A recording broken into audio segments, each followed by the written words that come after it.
So hello guys, good morning, good evening, good afternoon. So today we are going to move to the simple basic app deployment because yesterday we created Hello World application and create container and push into Docker cup. But today we are going to create or into practice the Django app. So we are going to converting the Django app as a Docker app or the Docker container image. Okay, that is today's plan. And yeah, so welcome to everyone this early morning live session. And yeah. So we will start for 30 and continue. Thank you.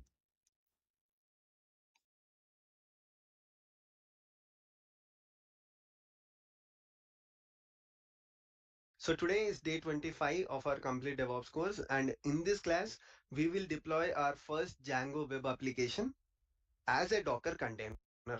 Okay, so in the previous classes, that is day 23, what we have done is we try to understand the concept of containers. So if you can go to this repository, you will see all of the things that we discussed in day 23 and day 24. So we try to understand the concept of containers. We'll try to see why containers are lightweight in nature when compared to virtual machines. We try to dig into it and see what are the files and folders that a container has. How are they different from virtual machine? Why a container uses a specific files and folders from the kernel, how is one container isolated from the other container, and then we looked into the architecture of Docker, right? So we understood the architecture of Docker, and then we moved to understanding the life cycle of Docker. So the reason why I'm explaining is if somebody hasn't Work today is broken.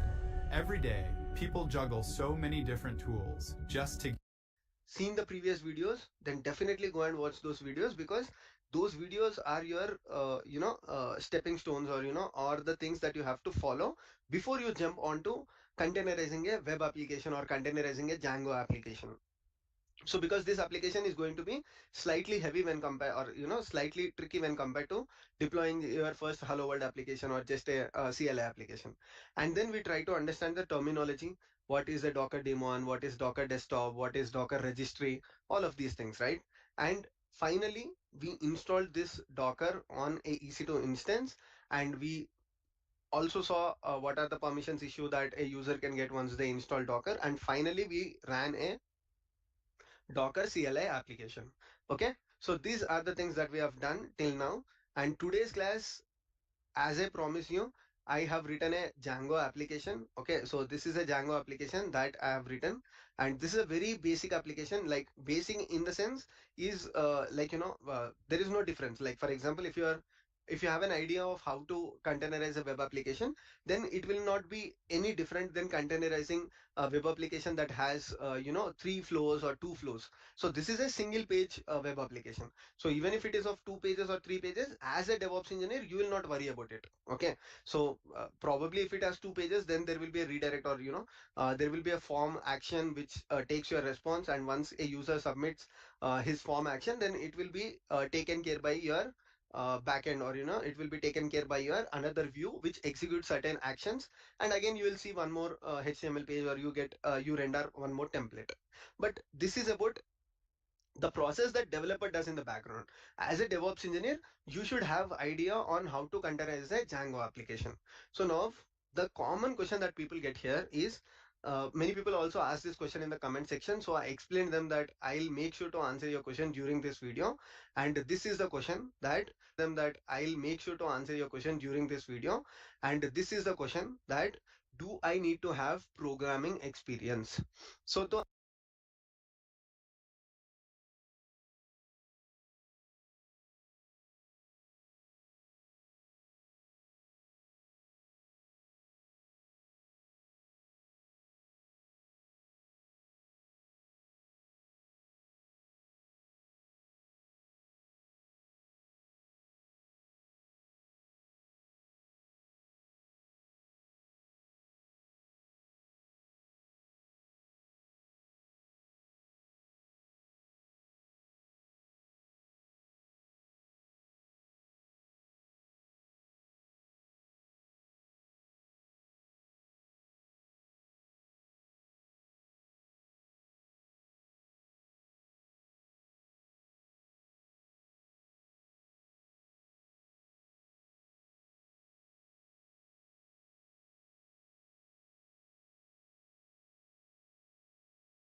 to answer this question, you should definitely have idea of programming. Not programming. You should have idea of how application functions.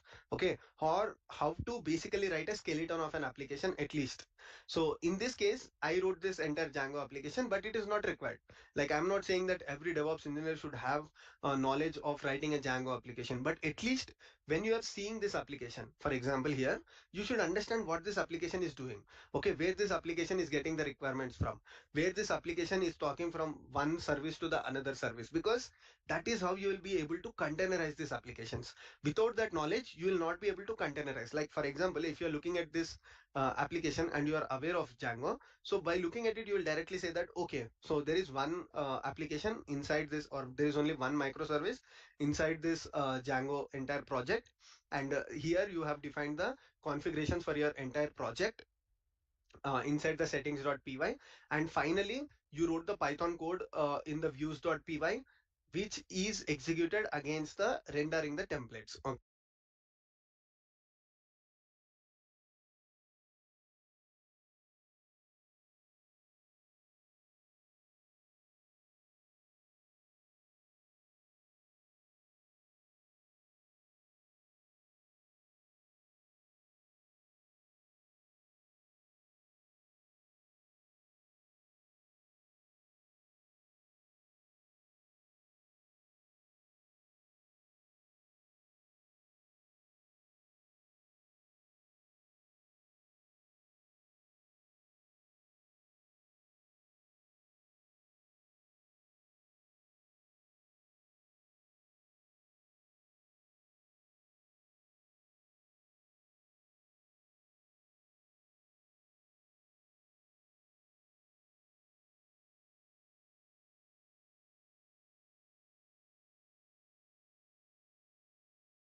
Okay, so I have rendered the template. I find the configurations for your entire project inside the settings.py. And finally, you wrote the Python code in the views.py, which is executed against the rendering the templates. Okay, so I have rendered the templates using the template folder, and this is the content that is getting served on the URL, or this is the content that is getting served on your browser, right? Which is executed against the rendering the templates. Okay, so I have rendered the templates using the template folder, and this is the content that is getting served on the URL, or this is the content that is getting served on your browser, right?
right?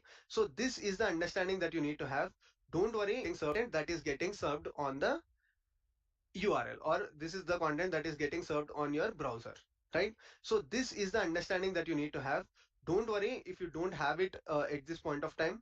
I'll just take 5 minutes, and I'll try to make sure that people here understand the concept of Django application, because before I containerize a Django application, I just want to make sure that everybody has the knowledge of a workflow of Django application, because tomorrow if you want to containerize another Django application, the process will not be different.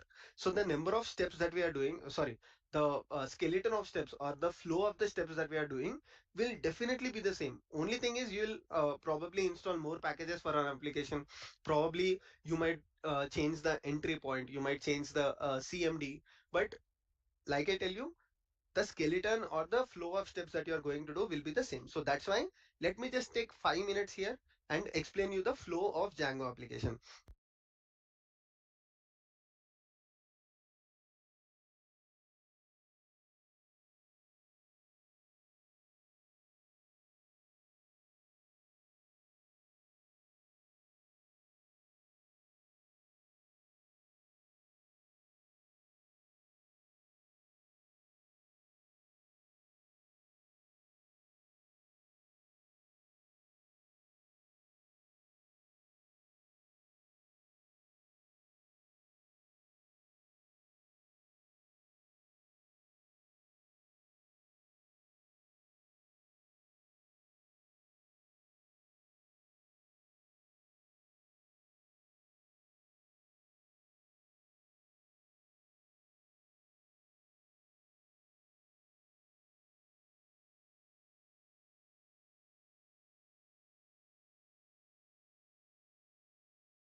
If someone feels that this is not important for them, you can skip this part, but trust me, this is very, very important for you to understand the flow of Java applications, Python applications, Node.js applications. So this is the responsibility of DevOps engineer. If you are a Node.js developer, even if you don't know how does a Python application workflow works, then there is no problem. But as a DevOps engineer, you should definitely have that knowledge. Now, so taking the 5 minutes, firstly, whenever you are writing the Django application, the first thing that you would do is there is something called as like you can just go to the Django documentation as well. Yeah, I'm in the waiting room. No, me and some woman. Looks like a junior analyst they brought in from somewhere. Probably some outsourced talent. Buddy. So whenever you are building Django applications, the first thing that you have to do is you have to just start with installing Django. Okay. So once you can install Django, okay, to install Django, what you need to do is you just have to first install Python, and then you can install Django using the pip command. Okay. So Python has something called as pip, right? So using pip also you can install Django, or you can also download it from the internet. Let's say you installed using pip, you can simply use the import Django to verify that your Django is imported or not. Once that is done, this is very basic, right? So I'm not going to deep dive and say how to use pip and all. Many people already know it, so let's not waste time. After you do that, the important thing is to understand that Django has something called as Django admin. Okay, so once you install Django, you can also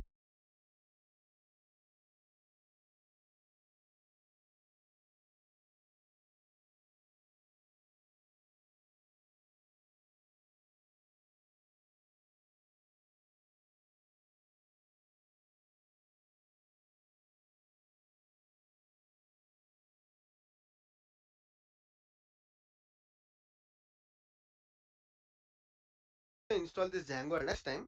After you do that, the important thing is to understand that Django has something called as Django admin.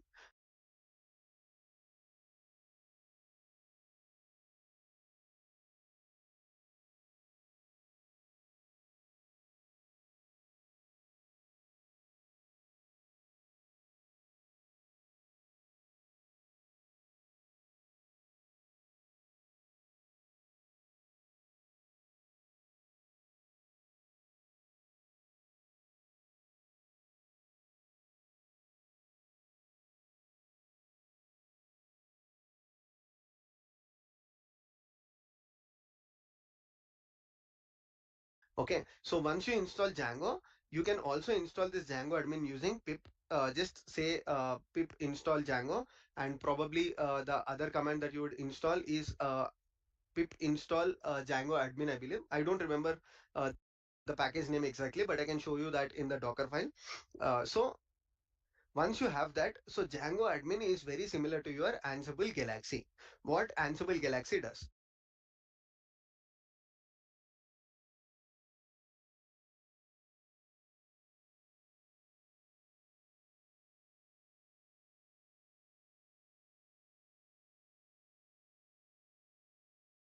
If you're following our videos, you should understand that, because we have already seen in the configuration management course that Ansible Galaxy will give you a skeleton of your Ansible role. Similarly,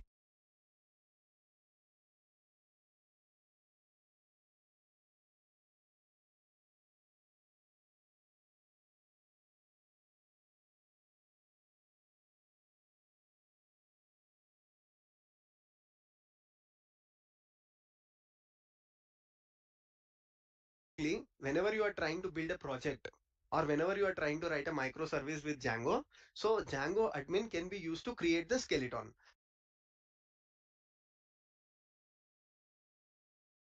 So here, service with Django, whenever you are trying to build a project or whenever you are trying to write a microservice with Django, so Django admin can be used to create the skeleton. So here, Django admin start project, and this is the name of the project.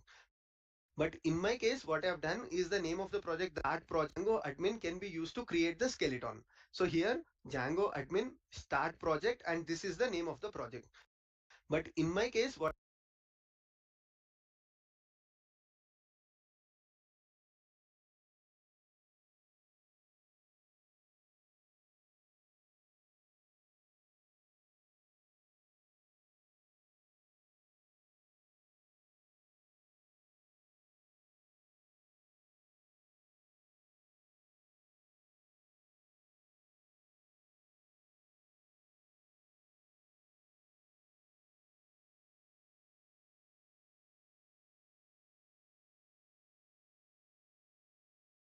I have done is the name of the project that I choose is DevOps.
So I use the same command and said Django admin start project DevOps.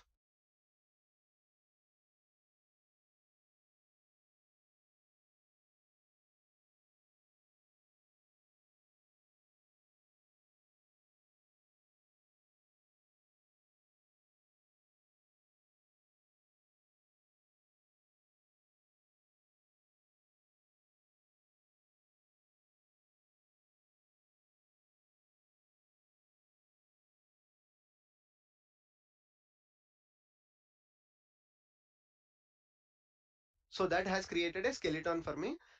Inside DevOps, if you go inside DevOps, so this is the skeleton that it created except the demo folder. Now, what is inside this three folders? Okay,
ignore the demo application for now.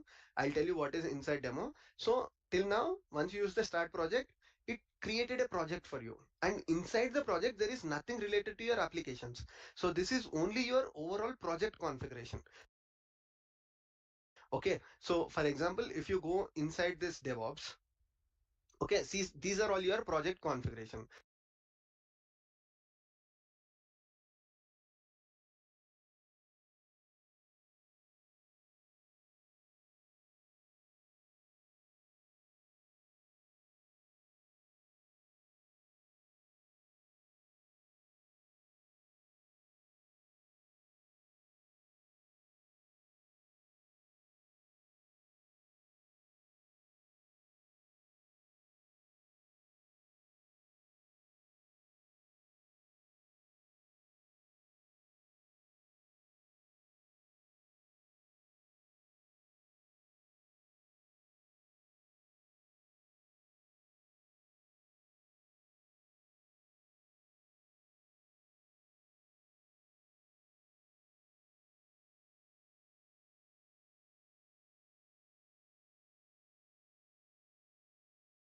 So the settings.py has the entire information of, what are the IPs that you can whitelist, what is the database that you're going to connect, if you have any secret keys, if you have any secure information, okay, and probably if you want to use any Django middlewares, or if you want to support any templates, any web server gateway interface, all of these things is present as part of your settings.py.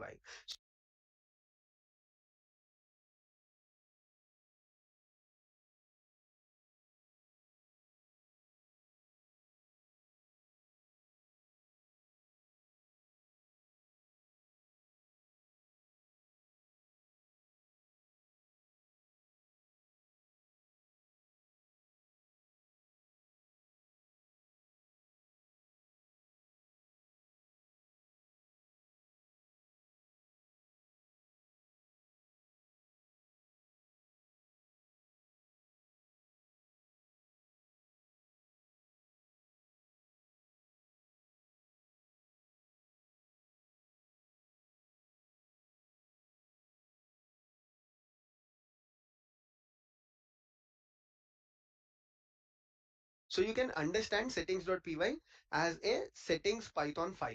Okay.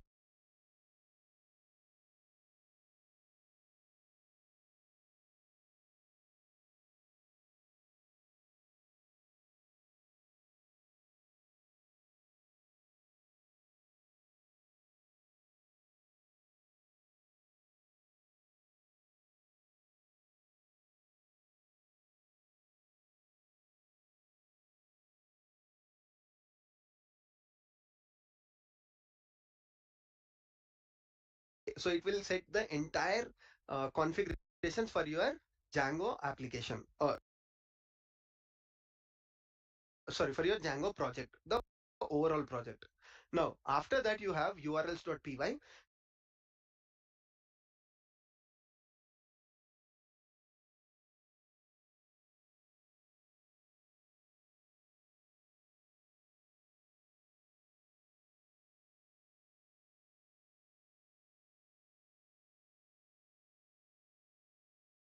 which is responsible to serving the content. So here, if you see, This summer, get 80% off hosting or unlimited. One AI powered plan with everything you need to. what I said is, this is the instance IP address, this is the port, and after that I said slash demo. Now, what is this slash demo? So slash demo is the context root of your application. So the urls.py will understand that anybody who tries to hit this slash admin, or anybody who tries to hit this slash demo, which I did, it will serve the content on the demo application. Okay.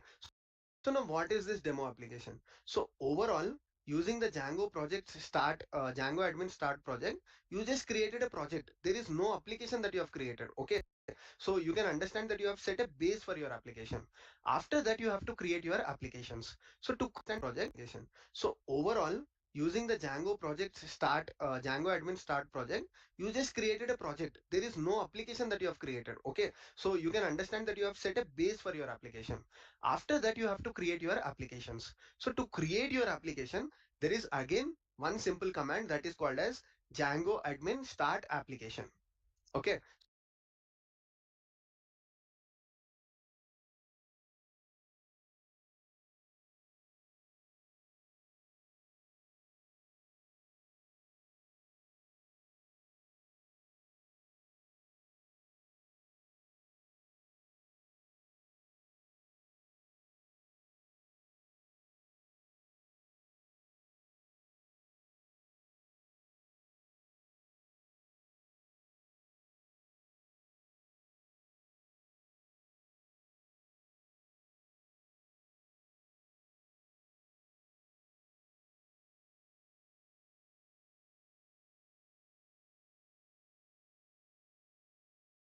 So this is will come to create your applications. So to create your application, there is again one simple command that is called as Django admin start application.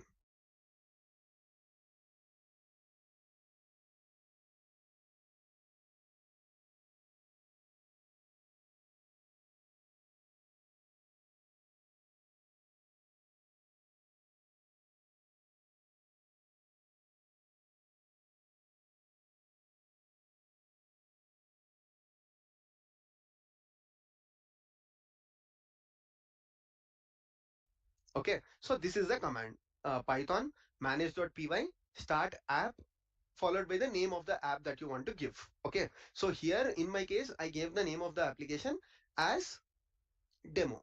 Okay, so if you go back here, so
so this was the name of the application that I provided. And again, this will create a bunch of files for you. So see how easy is Django, or how easy is it to write a web application or a three-tier application in Python. Okay, so many people have this worries that, oh, okay, I'm not a developer, I don't know how to write these applications. But as a DevOps engineer, you should also have some basic understanding of development. Only then you can become an extraordinary DevOps engineer. Or if you want to crack DevOps interview positions in good MNCs, or in good companies, then you have to have this understanding. Perfect. So it created all of these files for me, except the templates folder that I'll explain you why I created. But apart from it, it created all of these things. The templates folder that I'll explain you why I created. But apart from it, it created all of these things. And inside this views.py, okay, so this views.py will already be there. You will write your actual code. Okay, so in my case, I just wrote a very simple Python function, which is called as index. What this is doing is it is rendering a HTML file. Now this HTML file you have to place in a folder called templates, and from here your content gets served. Okay, so this is the overall workflow of Django application.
Now if somebody wants to do it personally on their own, okay, let's say you have said that, okay, this is a change that I have to do. I'm done with my change, and let me share with the QA team. So before Docker or before the existence of containers, the process was they used to download this GitHub repository or they of my change, and say you have said that, okay, somebody wants to do it personally on their own. Okay, let's say you have said that, okay, this is a change that I have to do. I'm done with my change, and let me share with the QA team. So before Docker or before the existence of containers, the process was they used to download this GitHub repository or they used to download the artifact that you have created. Which floor? 12. Intern? Probably. Who let the intern into the boardroom? And then what they used to do is they used to create all the dependencies that you have in this requirements.txt. Here in this case there is very less requirements, but in this requirements.txt, here in this case there is very less requirements, dependencies that you have created. And so before Docker or before the existence of containers, the process was they used to download this GitHub repository or they used to download the artifact that you have created, and then what they used to do is they used to create all the dependencies that you have in this requirements.txt. Here in this case there is very less requirements, but in some cases the requirements can go to 100, 150 depending upon your application. They used to install all of them, and then the actual problem starts. So the QE engineer might be on Windows system, the QE engineer might be on Mac OS, he can be or she can be on a specific distribution of Linux where these commands won't work, for example. Okay, so that was one of the Linux on self here in this case are done with my change, and let me share with the QE team. So before Docker or before the existence of containers, the process was they used to download this GitHub repository or they used to download the artifact that you have created, and then what they used to do is they used to create all the dependencies that you have in this requirements.txt.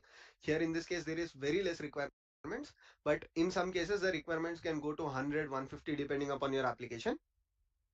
They used to install all of them, and then the actual problem starts. So the QE engineer might be on Windows system, the QE engineer might be on Mac OS, he can be or she can be on a specific distribution of Linux where these commands won't work, for example. Okay, so that was one of the classic problems that system engineers or DevOps engineers used to face. The developer says that application is working fine, but the QA says that no, application is not working fine. So is there a mistake in your CI/CD pipeline, or is there a mistake that DevOps developer is saying, or is it issue with the QA engineer? You will not understand. So this classic problem is again solved by Docker containers itself, because in container, like I told you in the yesterday's class, we are bundling and we are packaging everything for your application to run. So anybody who wants to run this application, in my case, anybody who wants to run this application here, they don't even have to execute one single command other than docker build and docker run. Okay, so those are the only two commands that they have to build. So for that, they just need to have Docker installed on their machine. If they have Docker installed, it is irrelevant to you whether they are using Windows machine, whether they are using Linux, Mac OS, because like I told you in the yesterday's class, again, if we go here, what does a Docker do? So Docker basically runs on a virtual machine or on a bare metal, that means to say on a physical server, and it consumes the resources from the host operating system other than the minimalistic dependencies that it has inside the container. Okay, so it can be Windows or it can be anything, because it has the system dependencies in itself which are required to run your application. So let's say your application requires Python.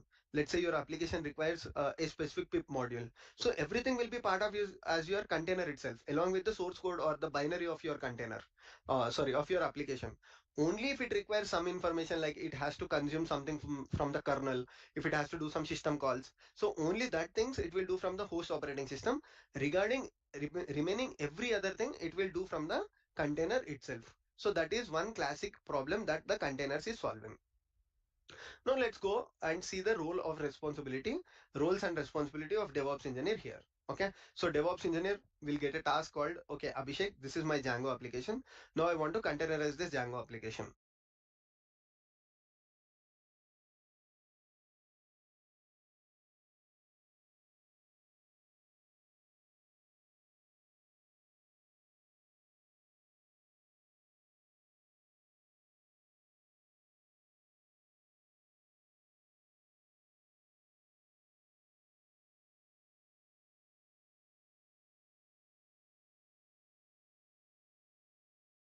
Okay, so you'll get it either as a Jira ticket, or you'll get it as some kind of request to you.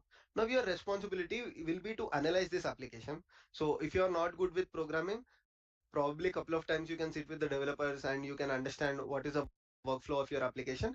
But as I told you, a good DevOps engineer will already have an idea of how does a Python Django application work, how does a Node.js application work, all of these things. Okay, now as a DevOps engineer, I know that what is the first thing that I have to do to containerize this application. I have to start writing a Docker file, which I have already written and submitted to this specific repository. Okay, now as a DevOps engineer,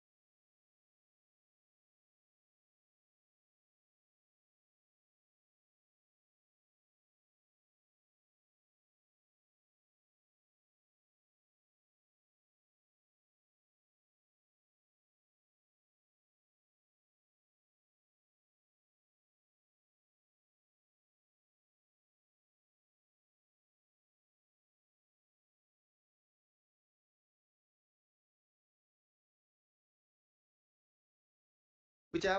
thing that I have to do to containerize this application.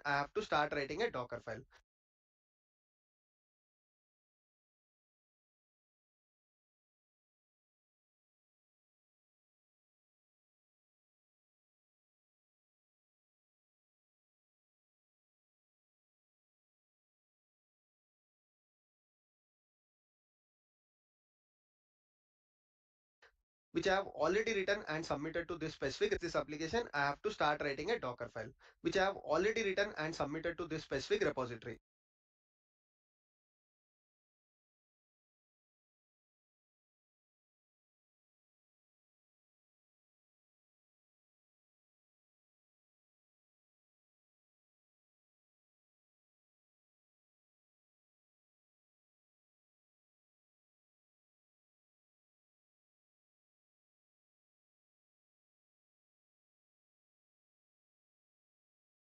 Okay, now as a DevOps engineer, I know that what is the first thing that I have to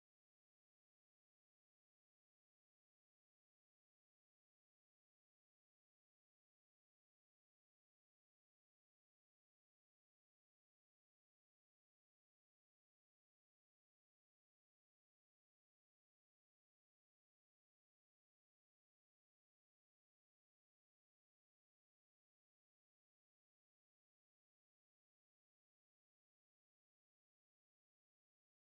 Okay, now as a DevOps engineer, I know that what is the first thing that I have to do to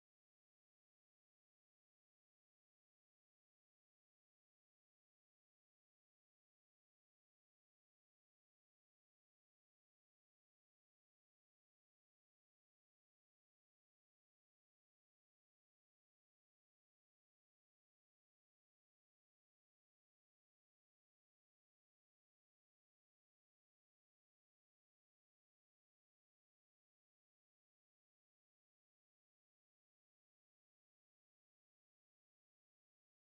Okay, now which I have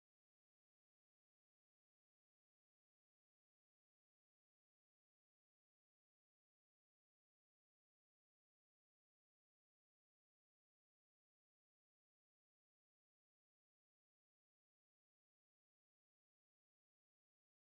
first thing that I have to do to containerize this application. I have to start writing a Docker file, which I have already written and submitted to this specific repository. Okay, now which I have already written and submitted to this specific this application. I have to start writing a Docker file, which I have already written and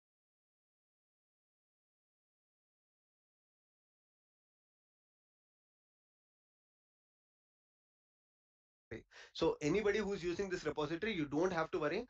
Just go to this folder called Python web app, and you can simply execute this docker build, clone this repository, execute docker build and docker run, and you will see this application running on your personal machine. It can be easy to instance or anything. Okay, now as a DevOps engineer, the first step that I would do is I will basically choose a base image. So in this case, case, I choose a base image called Ubuntu. So if you want to try this same example, you can also try with CentOS and see that there will not be any issue at all. But the only thing is you have to modify these things. Okay, instead of apt-get, you have to use yum for CentOS. Okay, so now from Ubuntu, what I did is I choose a work directory. In the last class, I explained you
what is work directory. So it is basically a identification on where your source code is going to save, or let's say you have multiple projects in your organization, or you have multiple people in your team, and whenever you are writing this Docker file, you can create as a standard saying that okay, we will always put the source code whenever we are containerizing the application in a folder called /app. Okay, so it can be a standard that you can follow. So this is your work directory. After that, this is where your DevOps engineer experience comes into place. That is, like, if you have programming experience, if you are containerizing Python applications, you will definitely know that the first thing to copy inside your work directory is the requirements.txt file. Okay.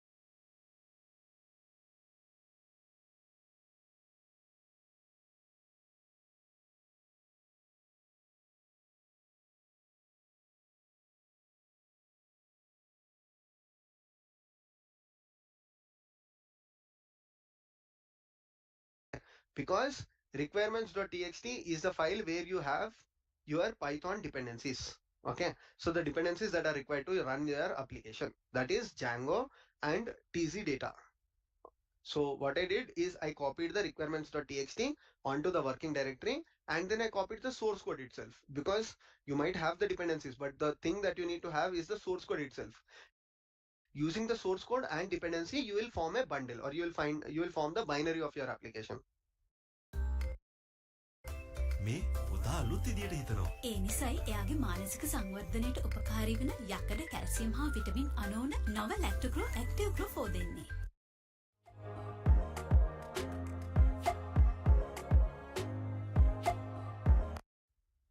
After that, what I've done is, okay, I've got the requirements.txt copied, I've got the DevOps source code copied, but if I try to execute this one, now at this point of time, it will fail because this is a Ubuntu base image and there is no Python here.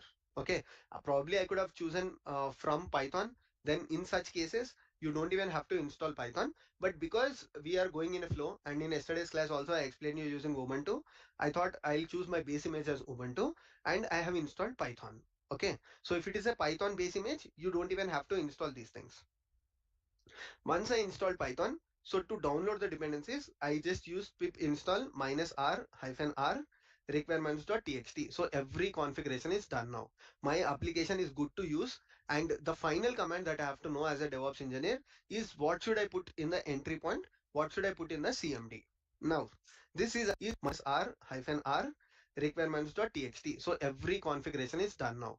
My application is good to use, and the final command that I have to know as a DevOps engineer is what should I put in the entry point, what should I put in the CMD. Now, this is again a question that is asked in the comment section, that what is the difference between entry point and CMD. Okay, so I thought I'll cover it in a video, and this is the best time to cover, because in this example, for the same reason, I choose both entry point and CMD. So when somebody asks you what is the difference between entry point and CMD in Docker container, basically both entry point and CMD can be used to execute as your start command, or they can, whenever somebody runs Docker command, Docker run. So both entry point and CMD can serve as your starting command.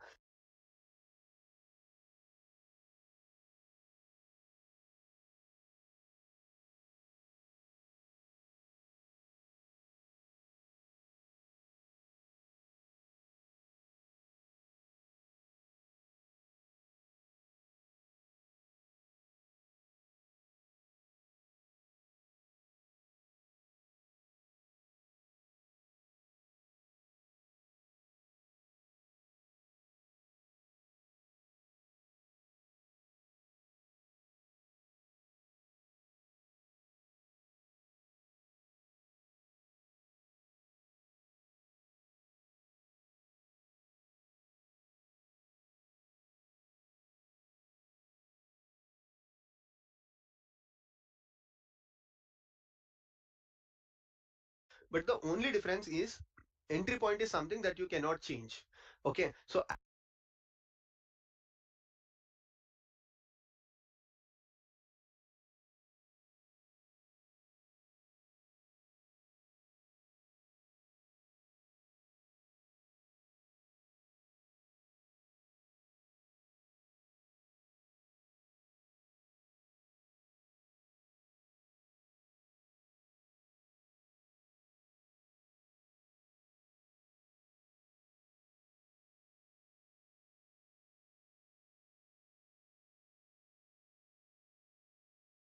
as a user, whenever you are running the container, let's say here if I define Python 3, so they cannot overwrite this value in your Docker image. Whereas CMD is something that is configurable. For example, here, when I'm running the container, I'm saying manage.py run server, and I'm just changing the IP address or port, then that is a configurable field that you have to pass as CMD. Okay.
So, like I told you, I can also pass Python 3 in this space, same thing only.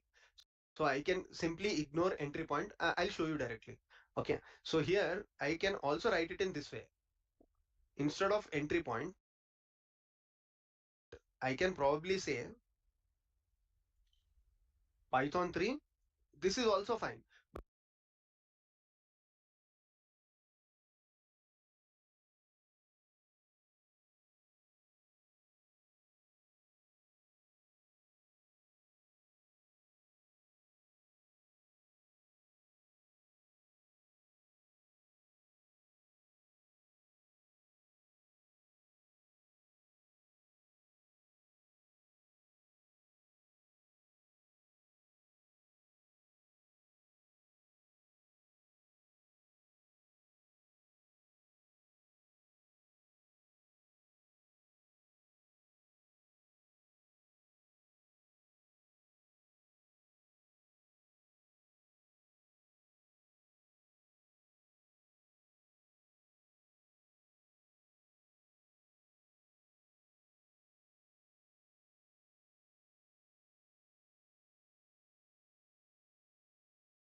But the problem is I don't want people to change the executable itself.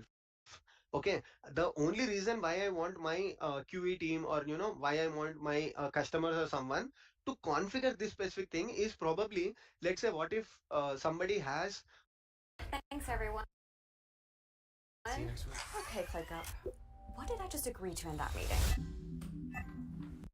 already 8000 port that is used by a different process on their laptop, okay, on their EC2 instance. So they will complain saying that, oh Abhishek, your container is always running on 8000 port, and 8000 port is already occupied on my personal EC2 instance, so I don't have a chance to run this container, so I'll just say that the test has failed, okay, or the application is not working.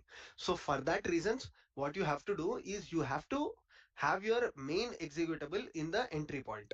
Okay, so that's the reason. So I don't want them to change Python 3 to Node.js, because this is not a Node.js application. So that's why entry point will have non-overridable values.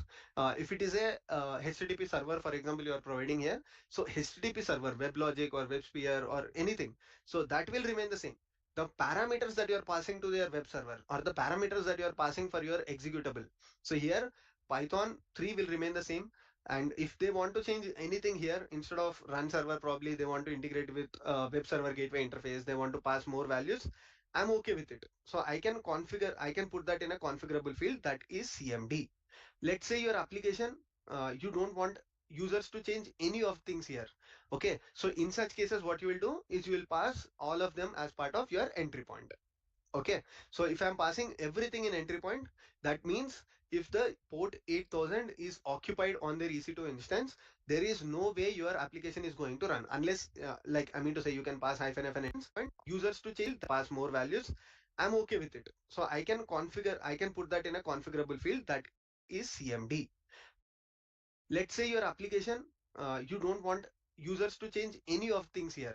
Okay, so in such cases, what you will do is you will pass all of them as part of your entry point.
Okay, so if I'm passing everything in entry point, that means if the port 8000 is occupied on their EC2 instance, there is no way your application is going to run unless, like I mean to say, you can pass hyphen f an entry point and all of those things. But on a basic ground, this is the difference between entry point and CMD.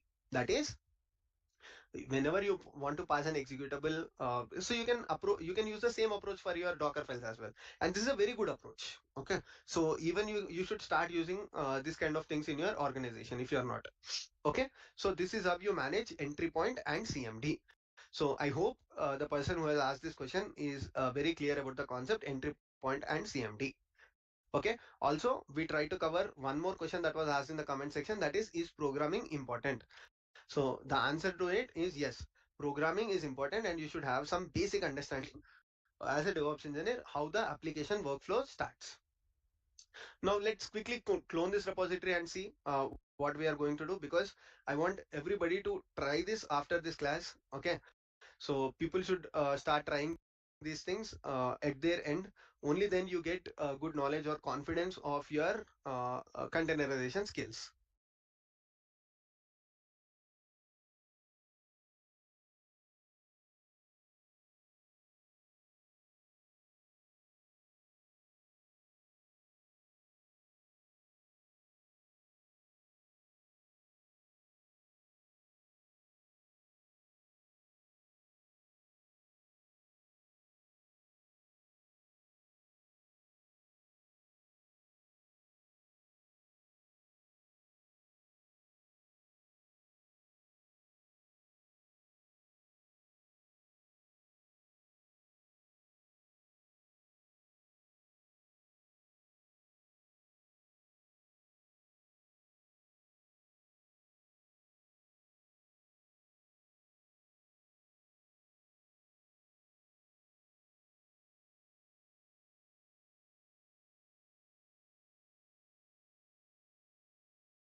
So now what I've done is I've cleaned the container. I've just stopped the container. So even if you go to the browser here, so this is the browser, and if you try to refresh this page, you will see that the application is gone because I have cleaned the container. Now, The conference room is on the top floor. Here for the conference? I'll start with the basic. So this is a basic EC2 instance that I have, and what I've done is I just clone this repository. I don't want it to waste the time, so git clone is already done. If you want to clone this repository,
you already know where this repository is. You can also find the repository link in the description. So I just entered this repository, and after that, you know that in the examples folder, I place the applications, right? So there are two applications here. One application is first Docker file, which you have already seen in the previous class. It's just a CLI application which says hello world and executed. But this is the application that we wanted to containerize and we want to execute.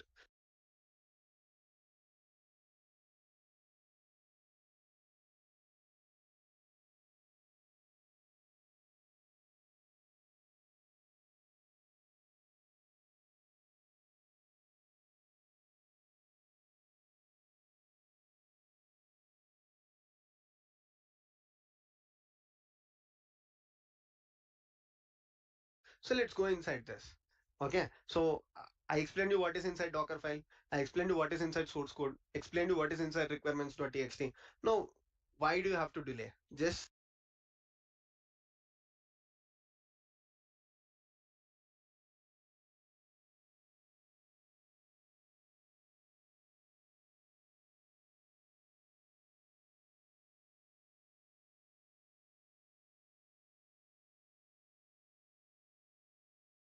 say Docker explained you what is inside requirements.txt.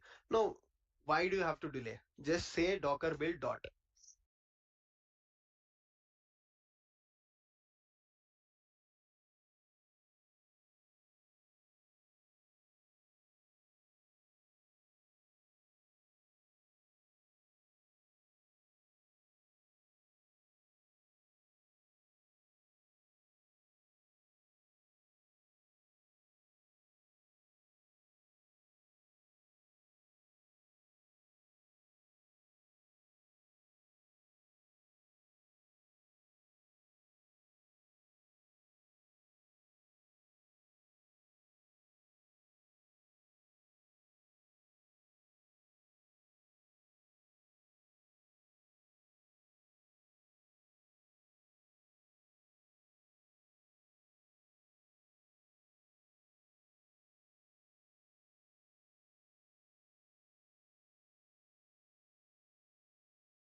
And you see here the application is built. That means if you do Docker images, you will see that the image is built. So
this is the image. Okay, now what I need to do is Docker. So I'm going to ask you all one question, and let me see what is your understanding, or what are the things that you understood till now.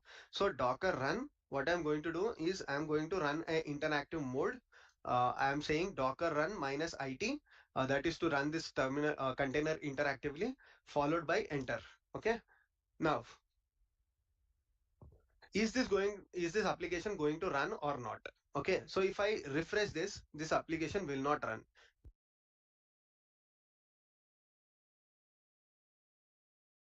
The reason now, is this going by run? What I'm going to send is the image. Okay, build dot, and you see here the application is built. That means if you do Docker images, you will see that the image is built. So this is the image.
Okay, now what I need to do is Docker.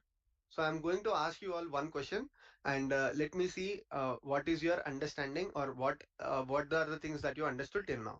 So Docker run. What I'm going to do is I'm going to run a interactive mode.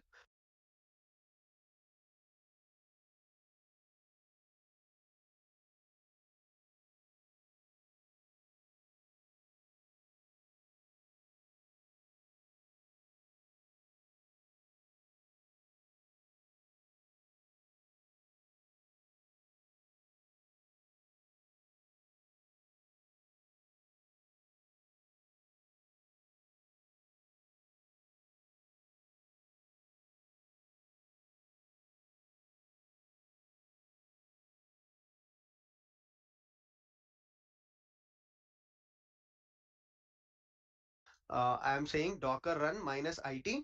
That is to run this terminal container interactively, followed by enter. Okay. Now, is this application going to run or not?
So guys, I will stop from here because since it's almost cross 6:40, so yeah, so we will run this application. Actually, I already completed, but there are some customization I need to do.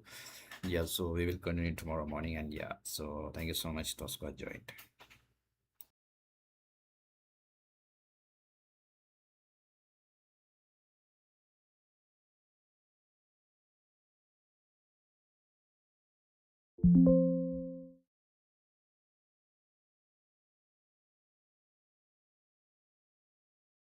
you